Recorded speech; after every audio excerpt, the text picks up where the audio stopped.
माप त्रुटि एवं उनकी माप त्रुटि एवं उनकी माप errors and their measurements. Errors and their measurements. त्रुटि एवं उनकी माप। कोई भी हम माप करते हैं, मेजरमेंट करते हैं, वह मेजरमेंट आपको 100% कभी करेक्ट नहीं होता है। कोई भी मेजरमेंट आप कीजिएगा, माप कीजिएगा, उसमें कुछ न कुछ त्रुटि होती है, उसमें कुछ न कुछ एरर होता है, त्रुटि होती है। उसी त्रुटि को हम लोग पढ़ने जा रहे हैं और उसी त्रुटि का हम मेजरमेंट करते हैं, उसी त्रुटि की हम माप कहते हैं। अब माप करने के पहले हम आते हैं, जितने भी मापक यंत्र होते हैं, सभी मापक यंत्र के मापने की एक न्यूनतम सीमा होती है।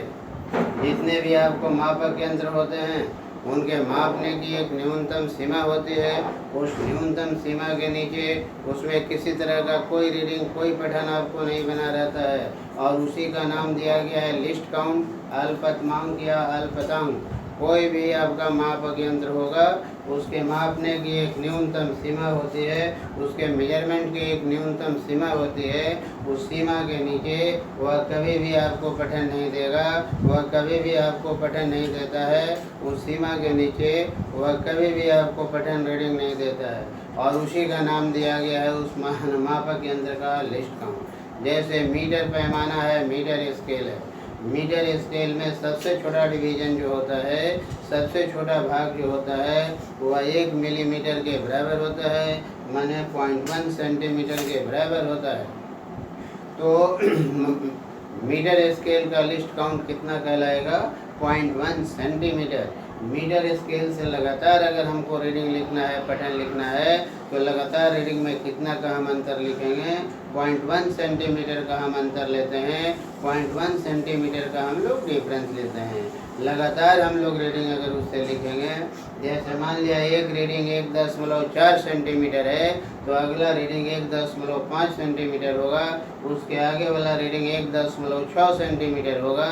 1.5 सेंटीमीटर और 1.6 सेंटीमीटर के बीच वो कोई रीडिंग आपको नहीं देगा।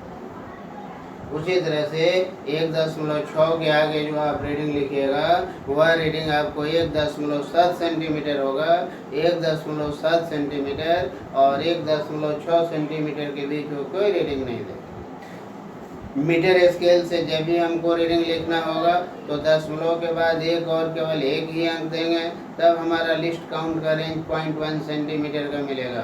इसलिए मीटर स्केल से जो भी आपको रीडिंग लिखा जाता है, उसमें दशमलव के बाद एक अंक दिया जाता है। दूसरा हमारा यंत्र जो होता है मेजरिंग इंस्ट्रूमेंट, उसको कहा जाता है स्लाइड कैलिपर्स या वर्नियर कैलिपर्स। स्लाइड कैलिपर्स का जो लिस्ट काउंट होता है, वह 0.01 सेंटीमीटर के बराबर होता है। 0.01 सेंटीमीटर से कम आपका उसमें कैलिब्रेशन अंशांकन नहीं होता है। उसका सबसे लोएस्ट अंशांकन कितना है? 0.1 मिलीमीटर, यानी 0.01 सेंटीमीटर। 0.01 सेंटीमीटर। डेसिमल के बाद 2 अंक है, इसलिए स्लाइड कैलिपर से जो भी हम लोग रीडिंग लिखते हैं वर्नियर कैलिपर से, उसमें दशमलव के बाद हम कितना अंक देते हैं? दशमलव के बाद हम 2 अंक देते हैं। दशमलव के बाद हर हालत में आपका 2 अंक, 2 डिजिट दिया जाता है, 2 अंक दिया जाता है। जैसे एक रीडिंग अगर 2.34 सेंटीमीटर है, तो अगला जब भी आपका रीडिंग लिखना होगा 2.35 सेंटीमीटर होगा। उसके आगे वाला जो भी आपका रीडिंग होगा 2.36 सेंटीमीटर होगा। उसके आगे वाला जो भी आपका रीडिंग होगा 2.37 सेंटीमीटर होगा। यानी लगातार रीडिंग में कितना का अंतर होता है? वह 0.01 सेंटीमीटर का अंतर होगा। 0.01 सेंटीमीटर का अंतर होता है। तीसरा हमारा जो मापक यंत्र होता है, उसको कहा जाता है screw gauge. Screw gauge, screw gauge का लिस्ट काउंट कितना होता है? 0.001 सेंटीमीटर। स्क्रू गेज जो हमारा होता है, उस स्क्रू गेज का जो एलसी होता है, लिस्ट काउंट होता है, वह 0.001 सेंटीमीटर के इक्वल होता है। यानी स्क्रू गेज से अगर हमको रीडिंग लिखना होगा तो लगातार रीडिंग में 0.001 सेंटीमीटर का अंतर मिलेगा, उससे कम का अंतर नहीं मिलता है। जैसे एक रीडिंग 1.234 सेंटीमीटर है तो अगला रीडिंग आपका कितना होगा, 1.235 सेंटीमीटर होगा। उसके आगे वाला रीडिंग होगा 1.236 सेंटीमीटर होगा। उसके आगे वाला जो रीडिंग होगा वह 2.347 सेंटीमीटर होगा, वगैरह वगैरह। तो कोई भी मापक यंत्र होता है उसके मापने की एक न्यूनतम सीमा होती है। उस न्यूनतम सीमा के नीचे वो कभी आपको रीडिंग नहीं देगा। तो हम लोग पहले आते हैं लिस्ट काउंट अल्पतमांक, किसी भी मापक यंत्र का लिस्ट काउंट।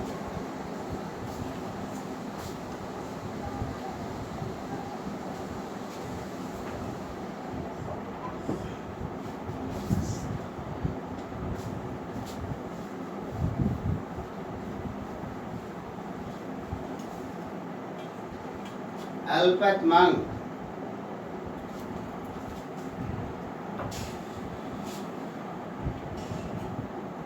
अल्पतमांक इसी को कहा जाता है लिस्ट काउंट। लिस्ट काउंट अल्पतमांक एलसी किसी भी मापक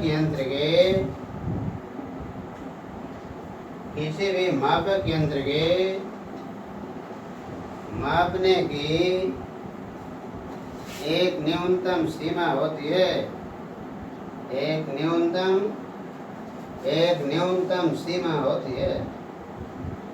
न्यूनतम सीमा होती है। उस सीमा के नीचे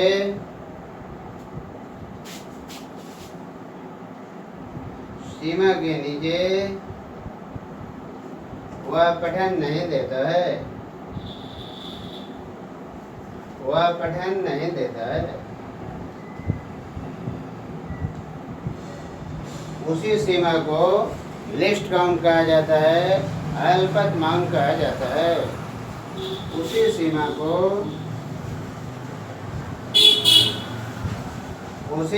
को अल्पतमांक कहा जाता है।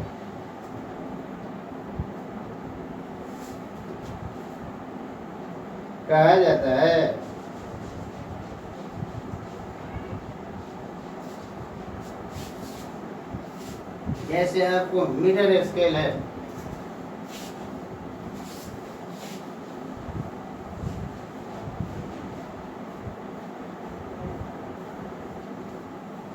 जैसे मीटर पैमाना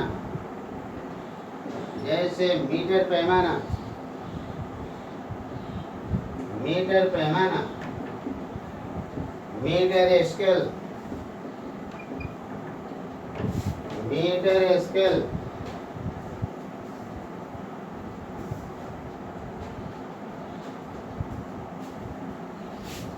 इसका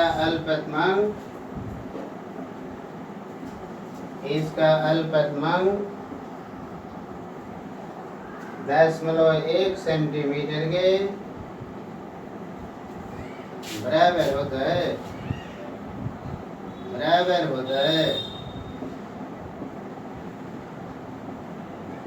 इससे लिए गए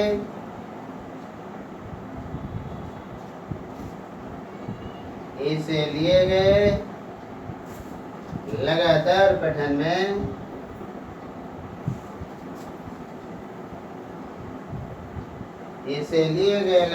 पठन में 0.1 सेंटीमीटर का अंतर होता है। 0.1 सेंटीमीटर का अंतर होता है।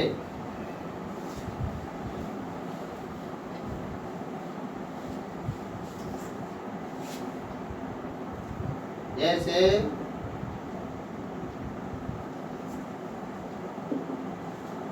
एक पठन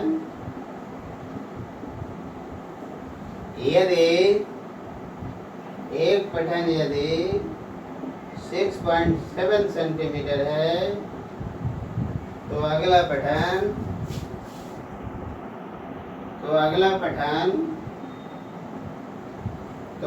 पठन यदि एक पठन यदि 6.7 सेंटीमीटर है तो अगला पठन 6.8 सेंटीमीटर होगा।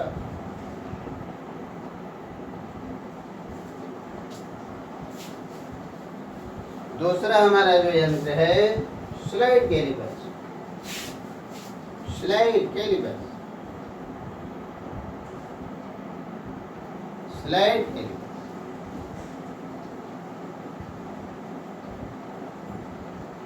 या वर्नियर कैलिपर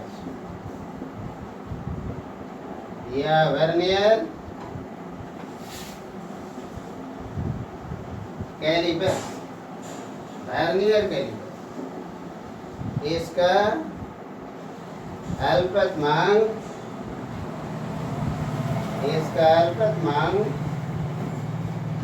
0.01 सेंटीमीटर होता है।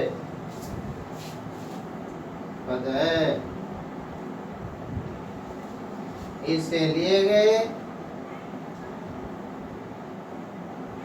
लगातार पठन में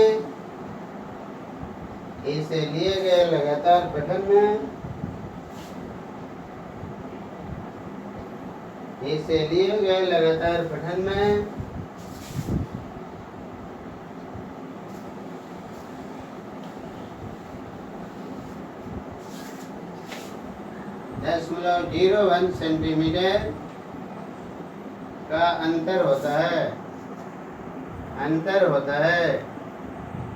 0.01 सेंटीमीटर का अंतर होता है। जैसे एक पठन 3.45 सेंटीमीटर है तो उसके पीछे वाला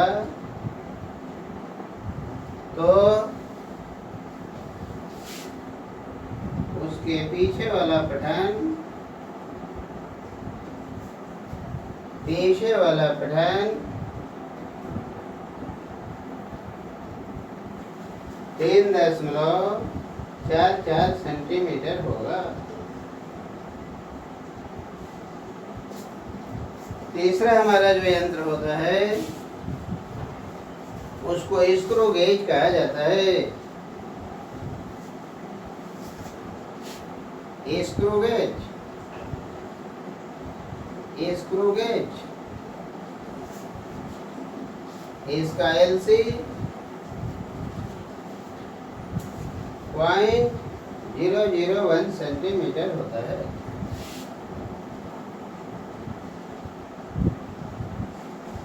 अब हम लोग दूसरा चीज देखते हैं। ये तो हुआ है आपका कुछ मेजरिंग इंस्ट्रूमेंट का LC लिस्ट काउंट, मापने की एक न्यूनतम सीमा। अब हम लोग देखते हैं संदेहात्मक। What do you mean by doubtful figure? संदेहात्मक अंक से आप क्या समझते हैं? डाउटफुल फिगर से आप क्या समझते हैं? तो हम लोग आते हैं संदेहात्मक अंक पर, डाउटफुल फिगर पर। संदेहात्मक अंक, डाउटफुल फिगर।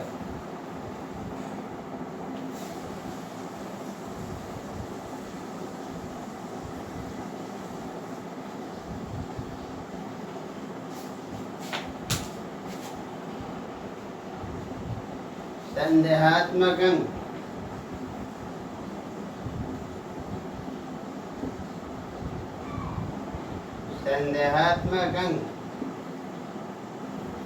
डाउटफुल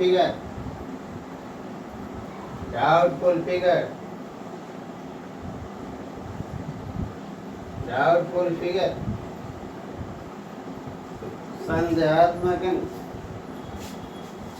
कोई भी मापक आपका यंत्र है, उस मापक यंत्र के LC के रेंज में जो अंतिम अंक होता है, कोई भी मेजरिंग इंस्ट्रूमेंट है, कोई भी मापक यंत्र है, उस मापक यंत्र का जो आपका मेजरमेंट का जो आपका LC है, लिस्ट काउंट है, उस लिस्ट काउंट के रेंज में परास में जो अंतिम अंक होता है that is called doubtful figure. उसी को हम संदेहात्मक अंक कहते हैं। जैसे मीटर स्केल से आप पठन लेते हैं तो दशमलव के बाद एक अंक जो होता है, माने पहला अंक वही संदेहात्मक अंक होता है। स्लाइड कैलिपर से अगर हम रीडिंग लेते हैं, पठन लेते हैं, तो दशमलव के बाद दूसरा अंक आपका संदेहात्मक अंक होगा। अगर स्क्रू गेज से आप रीडिंग लेते हैं, पठन लेते हैं, तो दशमलव के बाद तीसरा अंक जो होगा वह संदेहात्मक अंक होगा। दशमलव के बाद जो तीसरा अंक होगा वह तीसरा अंक आपको डाउटफुल फिगर होगा, वह तीसरा अंक आपको संदेहात्मक होगा, डाउटफुल फिगर होगा। तो हम लोग आते हैं संदेहात्मक। जैसे आपको मैं बताऊं, जैसे मान लीजिए कि मीटर स्केल से आप मीटर स्केल से आप पठन लेते हैं, रीडिंग लेते हैं। जैसे आपके किताब में, आपके बुक में प्रिंटेड है कि इस सरल रेखा की लंबाई मेजर की गई और वह लंबाई कितनी पाई गई, 7.8 है। एक एग्जाम्पल आपको मैं देता हूँ। और कितनी पाई गई, 7.8 सेंटीमीटर पाई गई। मान लीजिए लिखा गया है 7.8 सेंटीमीटर पाई गई। जैसे उदाहरण देख, संदेहात्मक अंक क्या होता है। मापक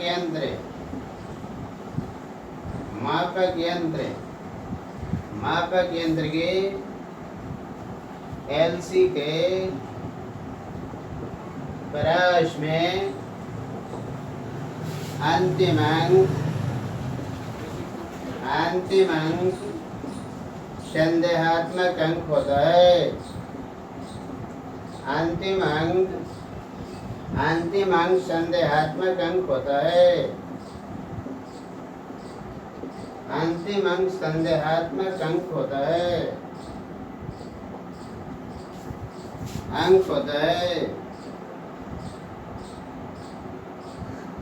मीटर स्केल से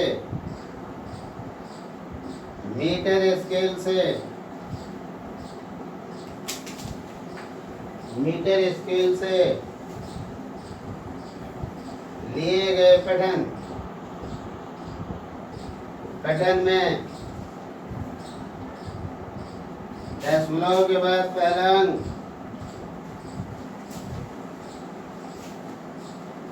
के बाद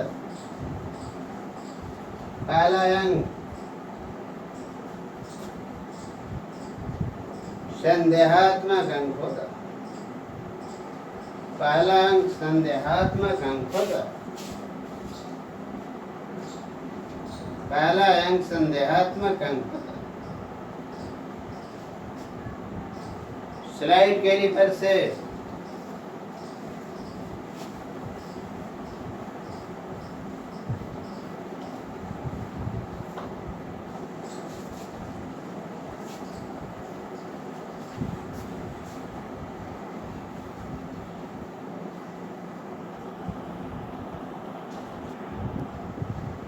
स्लाइड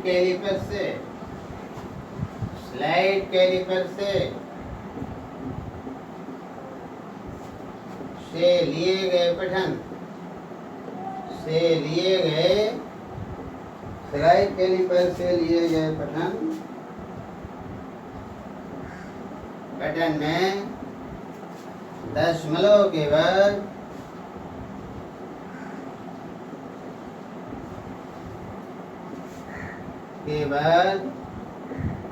दूसरा अंक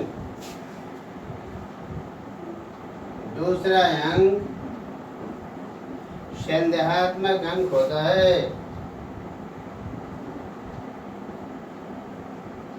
दूसरा अंक संदेहात्मक अंक होता है। संदेहात्मक अंक होता है। इसी प्रकार स्क्रू गेज के लिए इसी प्रकार स्क्रू गेज के लिए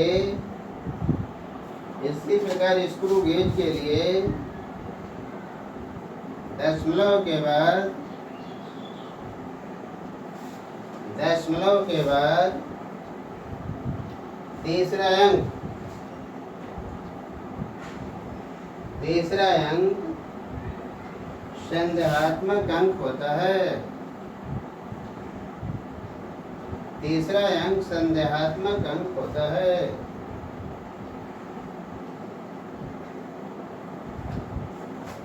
अब आपको मैं बताऊं कि क्यों होता है।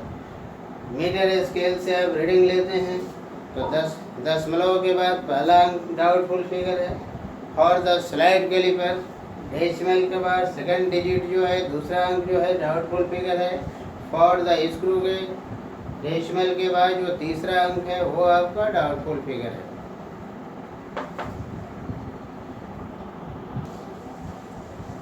अब हम लोग देखते हैं कि मीटर स्केल से जो रीडिंग लिया जाता है उसमें दशमलव के बाद पहला अंक क्यों डाउटफुल फिगर होता है। स्लाइड कैलिपर से जो रीडिंग लिया जाता है पठन लिया जाता है दशमलव के बाद दूसरा अंक क्यों डाउटफुल फिगर होता है। स्क्रू गेज से जो रीडिंग पठन लिया जाता है दशमलव के बाद तीसरा अंक क्यों संदेहात्मक अंक डाउटफुल फिगर होता है। तो हम लोग आते हैं मीटर स्केल से जो पठन लिया जाता है दशमलव के बाद पहला अंक क्यों डाउटफुल फिगर होता है। जैसे मान लीजिए कि मीटर स्केल से आपके जैसे किसी सरल लिखा गया है कि किसी सरल रेखा की लंबाई मान लीजिए लिखा गया है 6.7 सेंटीमीटर के बराबर है। मीटर स्केल से लिया गया पठन मीटर स्केल से लिया गया पठन बराबर आपका 6.7 सेंटीमीटर। अगर मान लिया कि रीडिंग आपका बिल्कुल 6.7 सेंटीमीटर, मान लीजिए कि आपका रीडिंग बिल्कुल 6.7 सेंटीमीटर है तो 6.7 सेंटीमीटर आप लिखेंगे।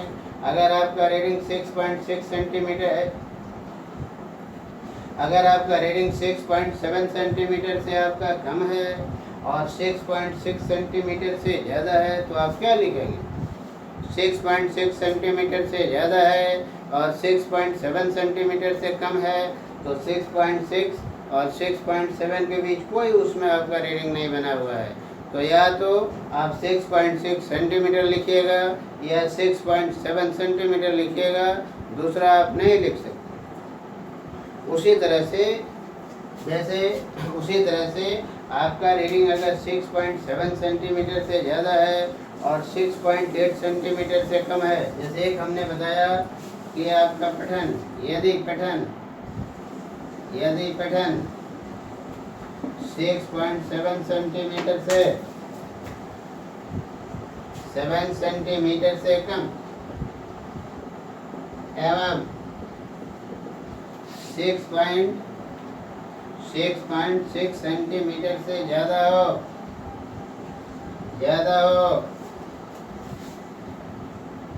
तो दोनों में से किसी रीडिंग को लिखा जा सकता है।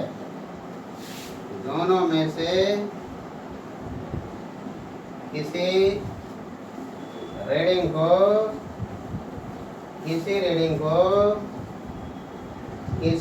को लिखा जा सकता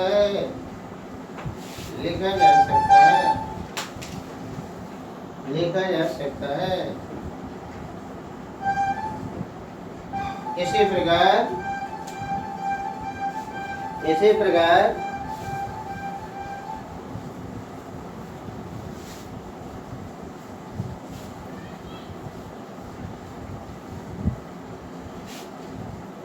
इसी प्रकार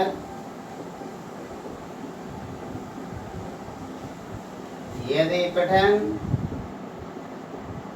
3.7 सेंटीमीटर से ज़्यादा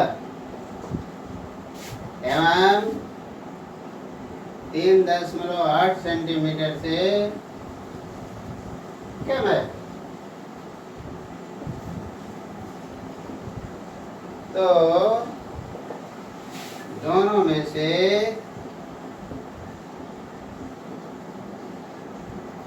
किसी को लिखा जा सकता है। दोनों में से किसी पठन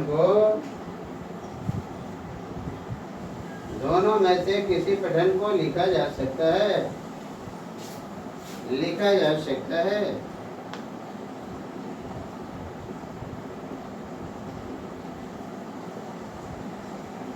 यदि पठन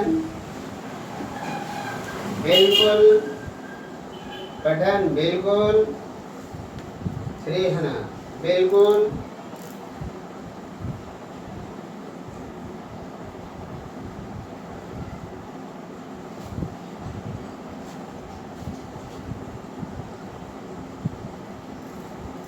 यदि पठन बिल्कुल 3.7 सेंटीमीटर हो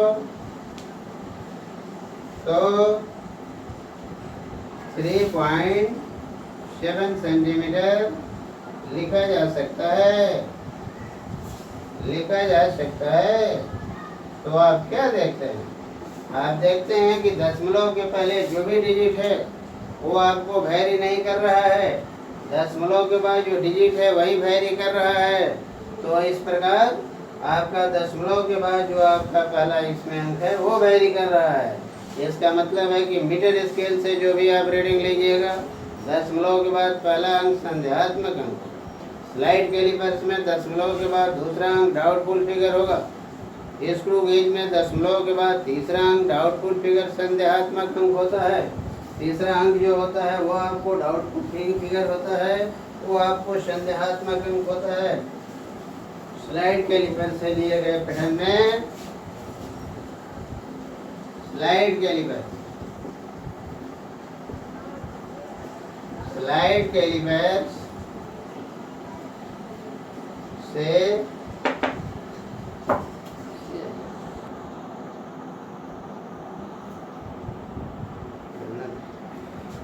अब हम लोग देखते हैं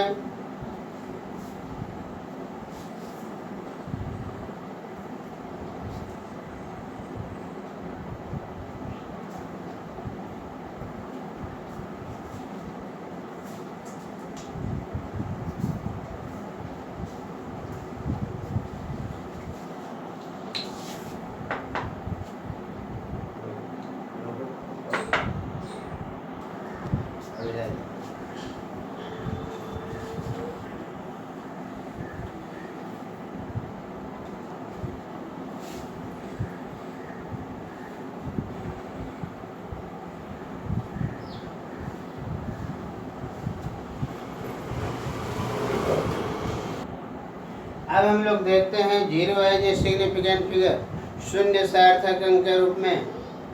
जीरो कब सार्थक अंक होता है और कब सार्थक अंक आपका नहीं होता है?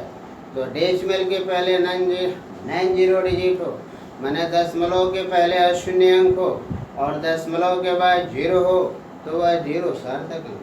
क्यों होता है? इसलिए होता है कि वह आपका लिस्ट काउंट का रेंज बताओ। जब भी किसी मेजरिंग इंस्ट्रूमेंट से आप मेजरमेंट लिखिएगा तो हर हालत में आपको लिस्ट काउंट का रेंज में जाना है। तो दशमलव के बाद लिस्ट काउंट का रेंज बता रहा है, इसलिए आपका जो है वो जीरो सार्थक अंक होता है। जैसे स्लाइड कैलिपर से आप रीडिंग लिखते हैं और बिल्कुल वो रीडिंग 2 सेंटीमीटर के बराबर आता है तो आप क्या लिखिएगा? 2.00, 2.00, ये तीनों सार्थक अंक। मीटर स्केल से अगर आप रीडिंग लिखते हैं वह बिल्कुल 5 सेंटीमीटर के बराबर रहता है, आप क्या लिखिएगा? 5.0, दशमलव के बाद एक जीरो देना होगा। स्क्रू गेज से अगर आप रीडिंग लिखते हैं वह बिल्कुल आपका 3 है ना, बिल्कुल आपका 3 सेंटीमीटर के इक्वल आता है, आप क्या लिखिएगा? 3.000, 3 जीरो आपको देने होंगे। तो कहने का मीनिंग है कि दशमलव के पहले अशून्य अंक हो तो दशमलव के बाद वाले शून्य जो होते हैं दे आर सिग्निफिकेंट, वे सार्थक हैं। तो लिखा जाता है कि शून्य सार्थक अंक के रूप में, शून्य सार्थक अंक के रूप में, शून्य सार्थक अंक के रूप में, शून्य सार्थक अंक के रूप में। Zero as a significant figure, zero as a significant figure, zero as a significant figure, zero as a significant figure, शून्य सार्थक अंक के रूप में, zero as a significant figure.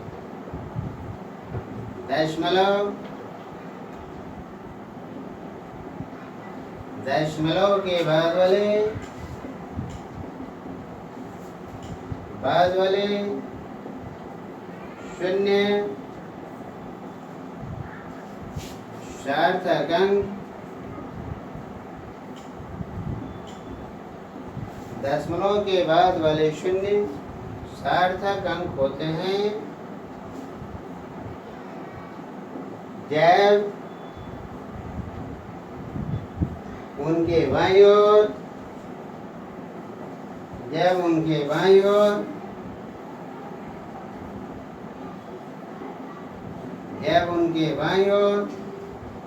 अशून्य अंक होता है। अशून्य अंक 90 डिजिट, अशून्य अंक 90 डिजिट होता है।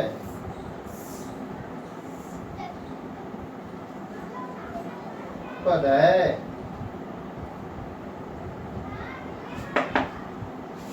बोल देता हूँ, उदाहरण देता हूँ, एग्जाम्पल देता हूँ।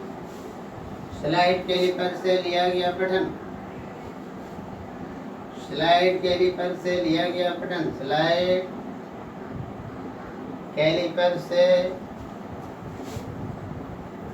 स्लाइड कैलिपर से लिया गया पठन, स्लाइड कैलिपर से लिया गया पठन 3.00 सेंटीमीटर। सभी अंक सार्थक हैं, सभी अंक सार्थक हैं।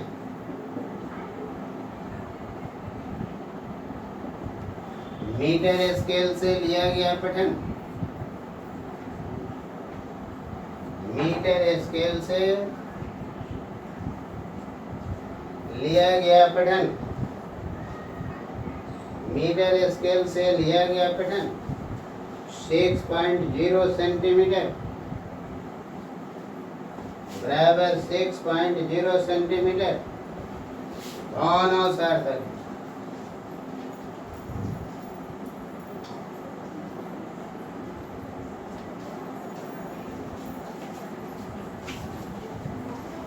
अगर जीरो या जीरोज हैं, शून्य या एक शून्य से अगर अधिक हैं और उनके दोनों नॉन जीरो डिजिट हैं तो वह शून्य आपको सार्थक अंक होंगे। तो दूसरा हम लोग देखते हैं, शून्य के दोनों ओर अशून्य अंक हों। दूसरा,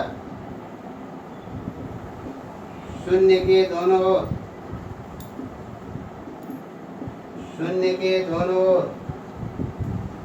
अशून्य अंकों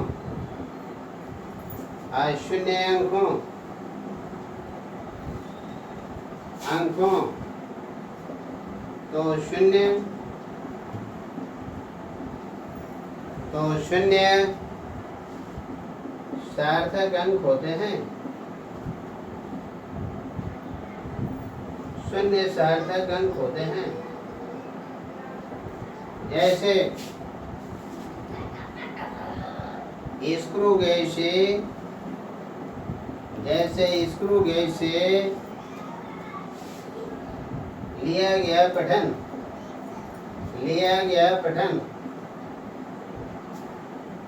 स्क्रू गेज से लिया गया पठन बराबर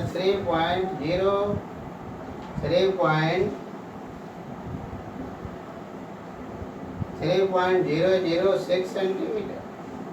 ऑल आर सिग्निफिकेंट, सभी सार्थक।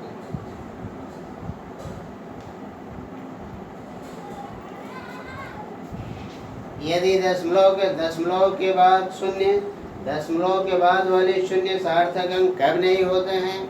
जब उनके पहले दशमलव के पहले कोई अशून्य अंक नहीं हो। दशमलव के पहले अगर कोई अशून्य अंक नहीं है तो दशमलव के बाद वाले शून्य कभी आपको सार्थक अंक नहीं होते हैं। दशमलव के बाद वाले शून्य जो होते हैं दे आर नेवर सिग्निफिकेंट, वे कभी सार्थक अंक आपको नहीं होते हैं। दशमलव के बाद वाले शून्य कभी आपको सार्थक अंक नहीं होते हैं। तीसरा देखिए,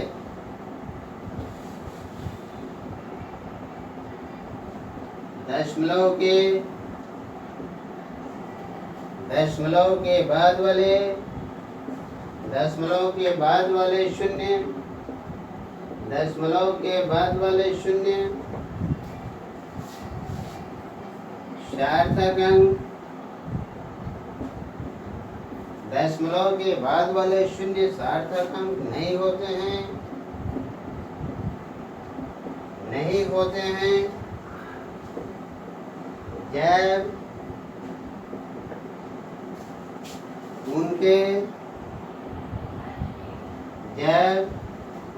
उनके बाईं ओर अशून्य अंक नहीं हो, जब उनके बाईं ओर अशून्य अंक नहीं हो, बाईं ओर अशून्य अंक नहीं हो। जैसे पठन 0.0067 में मात्र 2 अंक, मात्र 2 अंक कौन कौन? 6,7 सार्थक, सार्थक 6,7 सार्थक।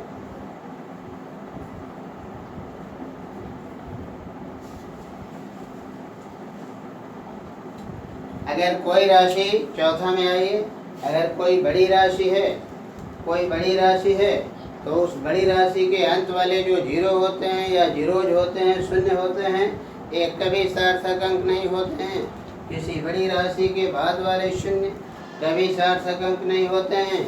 और एक है परिमाण की जो कोटि होती है, 10 पर जो पावर दिया जाता है, घात दिया जाता है, तो 10 और उस पर जो कोटि है, परिमाण की कोटि, वे कभी सार्थक अंक नहीं होते हैं।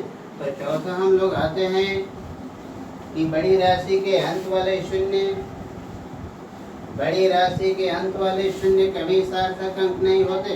चौथा, बड़ी राशि के बड़ी राशि के बड़ी राशि के अंत वाले शून्य, बड़ी राशि के अंत वाले शून्य कभी, बड़ी राशि के अंत वाले शून्य कभी सार्थक अंक, कभी सार्थक अंक नहीं होते हैं, नहीं होते हैं, कभी सार्थक अंक नहीं होते हैं, कभी सार्थक अंक नहीं होते हैं। जैसे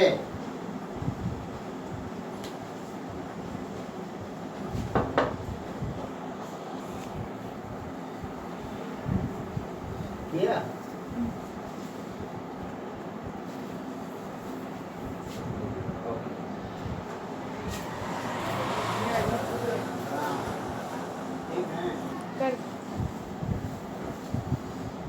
जैसे आपको मैं एग्जाम्पल देता हूँ। जैसे आप लिखते हैं पृथ्वी की त्रिज्या, पृथ्वी की त्रिज्या r बराबर आपका 6400 किलोमीटर, r बराबर 6400 किलोमीटर। इसमें मात्र 2 अंक, 2 अंक कौन कौन अंक है भाई? 6,4 सार्थक, सार्थक।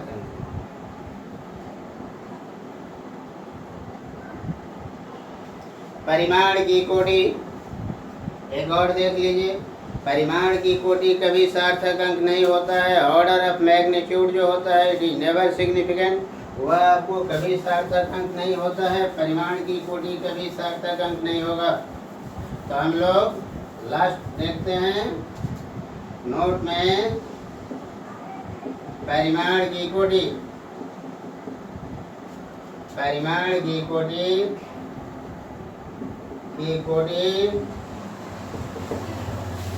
सार्थक अंक, सार्थक अंक, परिमाण की कोटि सार्थक अंक नहीं होता है।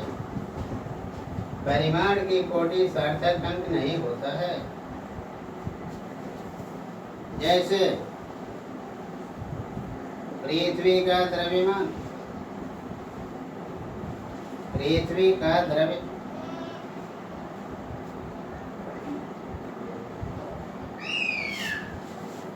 जैसे पृथ्वी का द्रव्यमान, पृथ्वी का द्रव्यमान हम कितना लिखते हैं, बराबर आपको 5.98 into 10 to the power 24 kg। जैसे हम पृथ्वी का मास लिखते हैं, पृथ्वी का मास कितना लिखते हैं, 5 जिसको लगभग बराबर लिखा जाता है 6.00 into 10 to the power 24 kg। इसमें मात्र 2 ही अंक आपका जो है सार्थक अंक है, सिर्फ 3 अंक इसमें सार्थक अंक है आपका, सिर्फ 3 अंक, सिर्फ 3 अंक। कौन कौन है भाई, आपका 5, 9, 8, इसमें सिर्फ 3 अंक 5, 9, 8 सार्थक अंक, सार्थक अंक।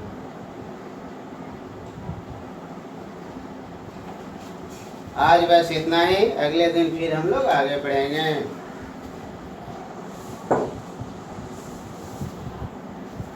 सीढ़ी बना दिए, बहुत था ना जगह।